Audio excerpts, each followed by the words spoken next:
You're not a pioneer, so are you an enabler? I'm Dr. A, and welcome to this week's Hosea International Speaks. Last week, we began the lesson on what kind of a church-goer are you? And we mentioned last week that you might be a pioneer, or, as we will see this week, are you an enabler?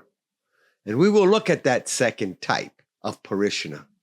The second type of parishioner is called an enabler.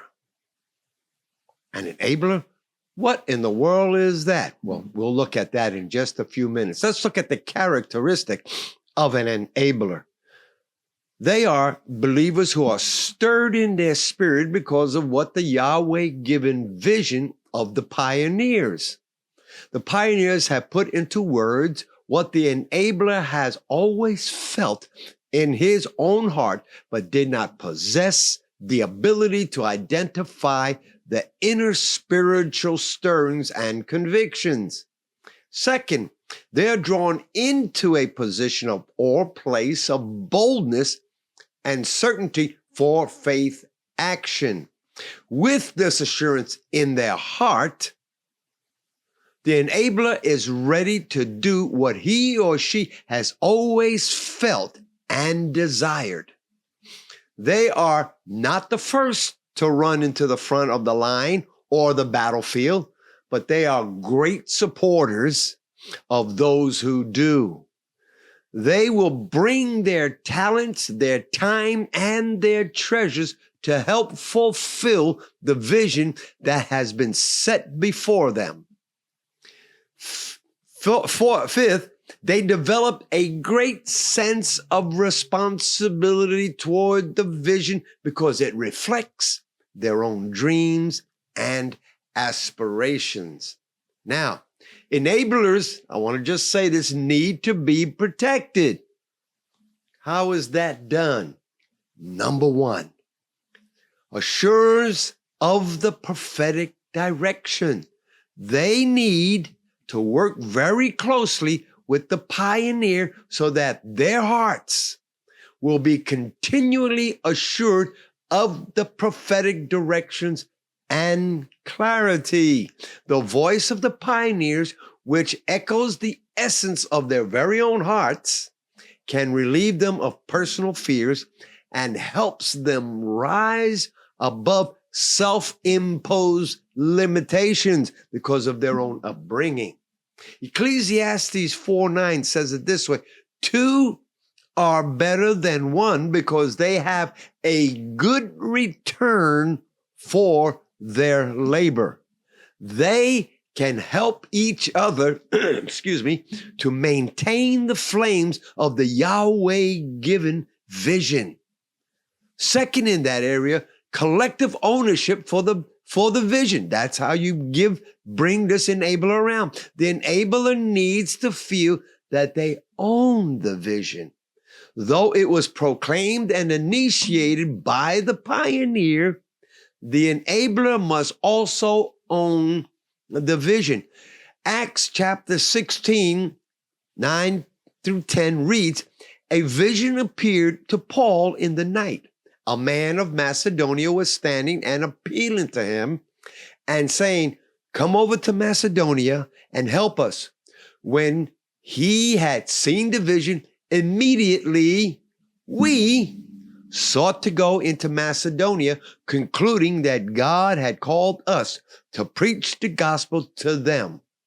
Here we realize it was Paul who had the vision of the Macedonian call, but the whole apostolic team concluded that Yahweh had called them collectively to the Macedonian regions. Enablers must feel the deep sense of conviction and commissioning so that they are clear that it is Yahweh who has planted the vision into their own hearts. This strength will prevent them from falling into temptation of thinking that they are following man. Number three, the ability to stay in the vision until its fulfillment. The enabler needs to stay persistently in the vision of the pioneer until its fulfillment. They will help the vision to gather momentum and forward thrust. They can become a great example for others at the grassroots to rise and fully support the vision. When enablers are consistent in their following and commitment to the vision because of their own character weaknesses, the vision can come to a standstill. And lastly, in this area, the last guideline to protect enablers is quality of persevering, providing succession. They need to keep the vision in focus for the rest of the people by being there to strengthen and support it, whatever the cost. This quality of perseverance in the enabler will make them the successor to the vision if the pioneer themselves fail because of sin, weakness, or even premature death. The enabler will take over the leadership of the former pioneer and become the next generation visionary and pioneer because he probably had a good teacher. A great example of enablers are Joshua and Caleb. The vision to enter the promised land became a personal vision for them. Through their total commitment and spiritual perseverance, they became Moses' successor and led the people of Israel into the promised land. So understand, enablers are very important to the success of any church. Without a prophetic vision, the people perish. And it is also true that without a prophetic people, the vision perishes. C, let's look at this. How to raise good enablers. How do we raise good enablers? Great question. Number one, proclaim the vision clarity. Make it clear.